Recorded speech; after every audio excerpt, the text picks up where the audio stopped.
The abandoned asylum. The asylum had been abandoned for decades, its crumbling facade looming over the surrounding woods like a tombstone. Holloway Psychiatric Hospital had once housed the criminally insane, its halls echoing with the screams of the forgotten. Now, it was just another relic of the past, a decaying monument to human suffering. At least, that's what they thought. I'm telling you, people hear things in there. Jake adjusted the straps of his backpack, his breath visible in the crisp night air. The asylum stood before them, its shattered windows like empty eye sockets, staring into the void. Yeah, Eric scoffed. Every old building has ghost stories. Doesn't mean it's haunted. Lena pulled her hoodie tighter around herself, shifting uncomfortably. I don't know, guys. Maybe we shouldn't... Oh, come on, Jess interrupted. We didn't drive 2 hours just to chicken out. She grinned, holding up her phone. We're documenting the whole thing. Urban explorers at Holloway Asylum. That's gonna get us views. Lena sighed, but she followed as Eric pushed open the rusted gate. The chains had long since been cut. People had been inside before them. Vandals, thrill-seekers, maybe even other explorers. But none of them had ever stayed. The entrance hall was worse than they had imagined. Paint peeled from the walls in long, curling strips. The floor was littered with broken glass, old medical records, and the occasional rusted wheelchair. The air was thick with the scent of mold and something else. Something rotten. Smells like death, Jake muttered, wrinkling his nose. Jess aimed her flashlight down the hall, the beam illuminating the decayed remains of an old reception desk. The words, Holloway Psychiatric Hospital, were barely legible beneath layers of dust and graffiti. Lena shivered. Can we just get the footage and leave? Relax, Eric said, stepping ahead. It's just an old building. Somewhere down the hall, something creaked. Everyone froze. Jess swung her flashlight toward the noise. The beam flickered, then steadied, revealing nothing but an empty corridor lined with patient rooms. The silence was suffocating. Jake swallowed hard. Wind? Lena shook her head. There's no wind in here. No one spoke. Then, from somewhere deep inside the asylum, a faint sound drifted toward them. A whisper, low, indistinct, but unmistakably human. We should go, Lena whispered. No way, Jess said, stepping forward. That could be someone else exploring, or... She glanced at Jake with a smirk. Maybe a ghost. Jake forced a laugh. Yeah, right. But his hands were clenched into fists. Eric led the way, pushing open one of the old patient room doors. The walls were covered in scrawled writing, barely visible beneath years of grime. Don't trust the doctors. I see them in the dark. They never left. Jess ran her fingers over the faded words. Creepy. A loud bang echoed from down the hall. They all spun around. What the hell was that? Jake whispered. No one answered. Footsteps, slow, measured, coming closer. Jess grabbed Jake's arm. Okay, maybe we should... The footsteps stopped. Then, in the silence, a door creaked open by itself. Not just any door. The entrance door. The one they had come through. It swung open wide, then slammed shut with a force that shook the building. Lena screamed. Eric ran to the door, grabbing the handle. He yanked. Nothing. It won't open, he shouted. Jake and Jess rushed to help, pulling with all their strength. The handle wouldn't budge. They were trapped.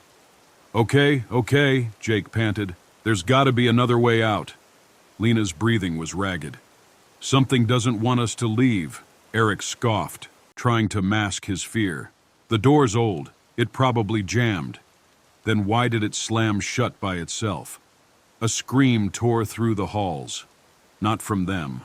A woman's scream. It came from the darkness ahead, echoing off the walls. Then came the laughter. A high, childlike giggle. Jess clutched Jake's arm. That. That didn't sound human. The air grew thick, pressing in on them. The scent of rot intensified. Shadows moved at the end of the hall. Then a voice, software hollow. "Why did you come here?" Lena whimpered. Something stepped forward. A figure, dressed in a hospital gown, its head tilted at an unnatural angle. Its eyes were hollow sockets, its mouth sewn shut with thick black stitches. Then behind it, more figures emerged from the rooms.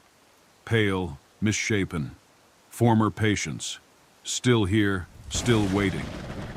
The whispering returned, filling the air, voices overlapping, their words incomprehensible. Jake grabbed Jess's hand. "We have to run." They turned and sprinted down the hall, the whispers rising into a chorus of screams. They reached a stairwell, Jess fumbling with her flashlight as they stumbled downward. The basement was their only option. Maybe there was a door, a tunnel, anything. The air was worse down here. It felt alive. Eric reached the bottom first, his flashlight beam sweeping the room. Old gurneys, rusted medical tools, and cages, small, human-sized cages. "Jesus Christ," Jess whispered. A rattling sound made them all turn. One of the cages moved. Something was inside, something breathing. A hand shot through the bars, fingers twisted and broken. Then another, and another. They were not alone. The whispering was louder now, an unnatural harmony of suffering. Then, from the darkness, a voice, deep, guttural, ancient. "You can never leave." The shadows surged forward. The next morning, the police found their abandoned car near Holloway Asylum. Inside, the camera Jess had been recording with lay on the front seat. The footage was corrupted. The only thing they recovered was audio. A whispering chorus of voices, repeating one phrase over and over. They never left. The last guest at the Red Motel. The Red Motel stood like a forgotten relic on the edge of Route 17, its neon sign flickering weakly against the encroaching dusk. The building was a single-story structure, its paint peeling and its windows dark. To Jack Harper, it was a welcome sight after hours of driving through endless stretches of desert. His car had been acting up, and the nearest town was still miles away. The motel, with its vacancy light glowing faintly, seemed like a stroke of luck. Jack pulled into the gravel parking lot, the tires crunching loudly in the silence. The place looked deserted, but the vacancy sign gave him hope. He grabbed his duffel bag and approached the office, a small room with a cracked window and a bell on the counter. He rang it, the sound echoing unnaturally in the stillness. A moment later, a man emerged from a back room. He was tall and gaunt, with hollow cheeks and eyes that seemed to look through rather than at Jack. His name tag read Earl. "Room for the night," Jack said, forcing a smile. Earl stared at him for a long moment before nodding. "You're in luck. We've got one room left." Jack frowned. The parking lot was empty and the motel looked abandoned. "One room left? Doesn't seem like you're fully booked." Earl's expression didn't change. "We're always fully booked." The words sent a chill down Jack's spine, but he brushed it off. He was tired, and the motel was cheap. He handed over his credit card, and Earl slid a key across the counter. "Room 12, end of the row, checkouts at 10. Jack took the key and headed to his room. The motel was eerily quiet, the only sound the crunch of gravel under his feet. He unlocked the door to room 12 and stepped inside. The room was small and sparsely furnished, with a musty smell that made his nose wrinkle. But it was clean, and the bed looked comfortable enough. He dropped his bag on the floor and sat down, rubbing his eyes. As the sun set, the motel seemed to come alive. Jack heard the faint sound of laughter from the room next door, followed by the murmur of voices. He frowned. The parking lot was still empty, and he hadn't seen anyone else since he arrived. Curious, he pressed his ear to the wall. The voices grew louder, but he couldn't make out the words. It sounded like an argument, the tone sharp and angry. Jack hesitated, then stepped outside. The motel's exterior was dark, the only light coming from his room and the flickering neon sign. He walked to the next room and peered through the keyhole. The room was pitch black, but he thought he saw movement, a faint glimmer of light, like eyes reflecting in the dark. He straightened, his heart pounding. "Hello?" he called, knocking on the door. There was no answer. He tried the handle, but the door was locked. Shaking his head, Jack returned to his room. He told himself it was nothing, just his imagination playing tricks on him. But as he lay in bed, the sounds continued. Footsteps in the hallway, laughter from the room above, the clink of glasses from somewhere down the row. He got up again, this time checking the peephole in his door. The hallway was empty, but he could hear the footsteps growing louder, as if someone were approaching his room. The next morning, Jack woke to silence. The motel was still, the only sound the hum of the air conditioner. He packed his bag and headed to the office to check out. Earl was behind the counter, his expression as blank as ever. "Did you sleep well?" Earl asked, his tone flat. Jack hesitated. "Yeah, fine, but is there anyone else staying here? I heard noises last night." Earl's eyes narrowed. "You're the only guest." Jack's blood ran cold. He left the motel without another word, the sound of laughter echoing in his mind. The night shift. The abandoned St. Mary's Hospital loomed against the moonlit sky, its Gothic arches and boarded windows casting skeletal shadows over the overgrown grounds.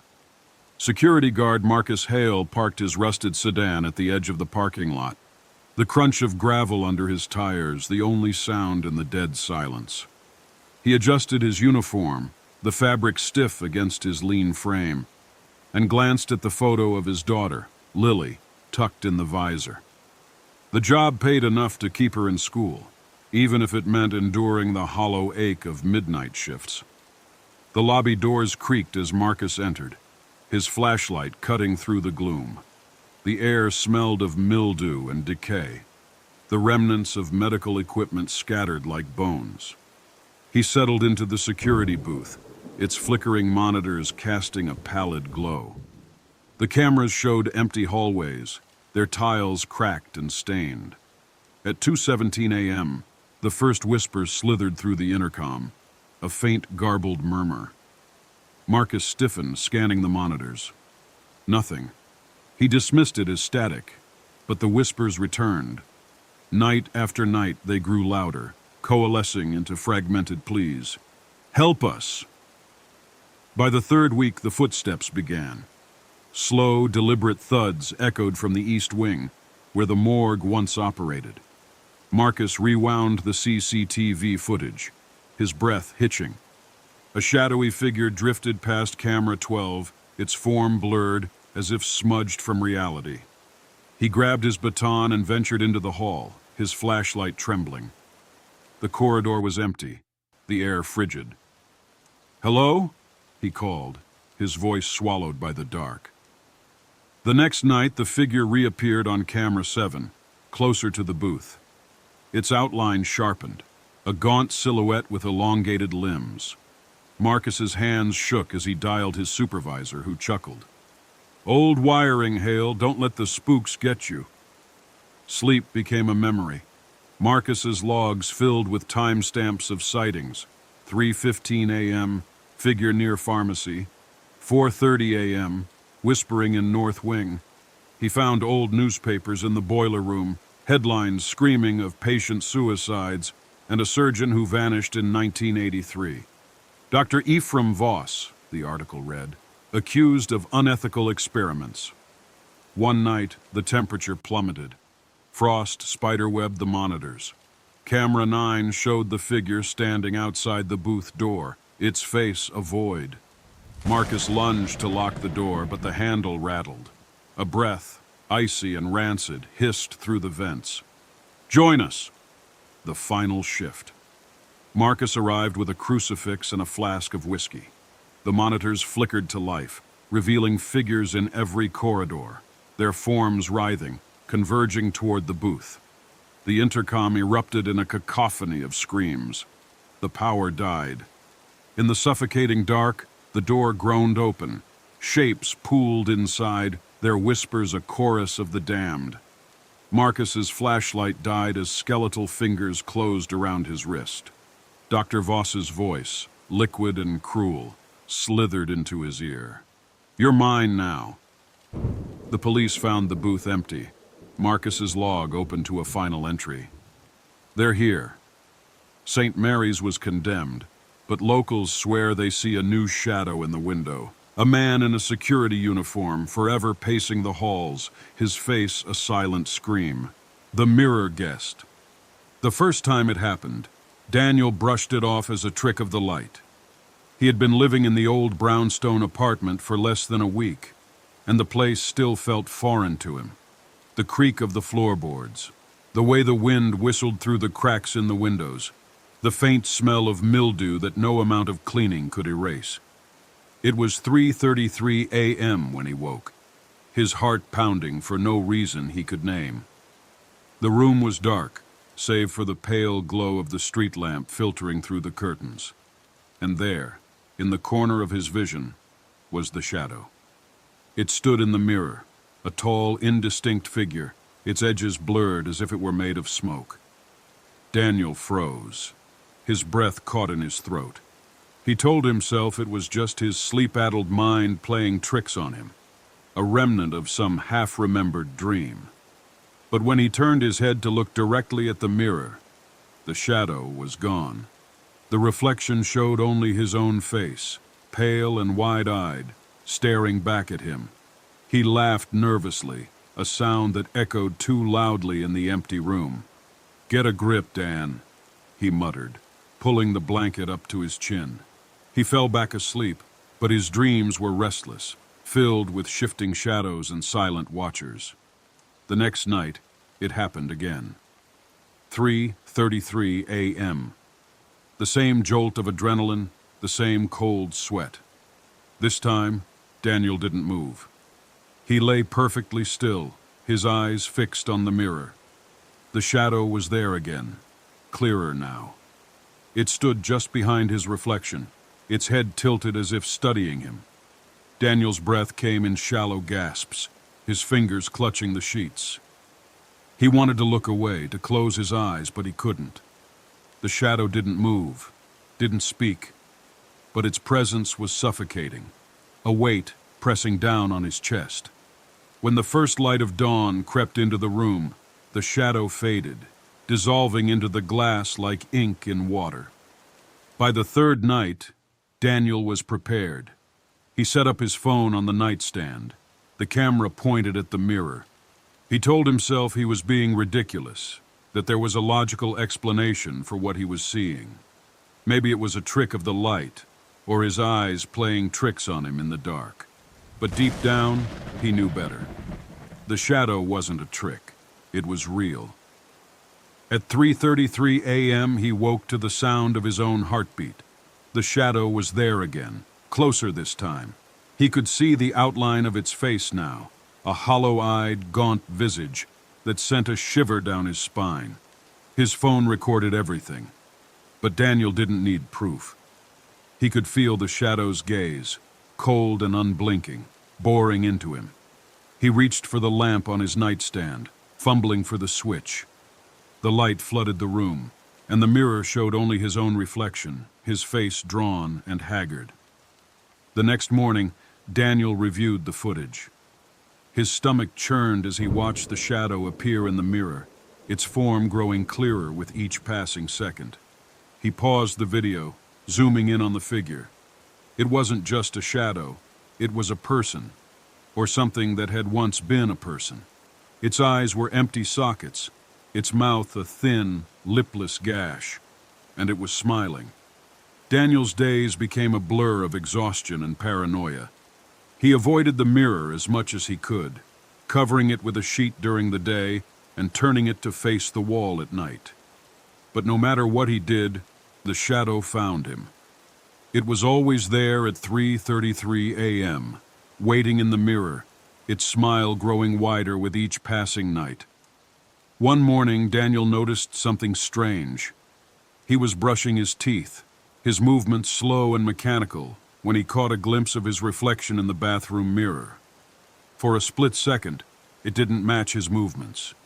He froze, the toothbrush slipping from his hand.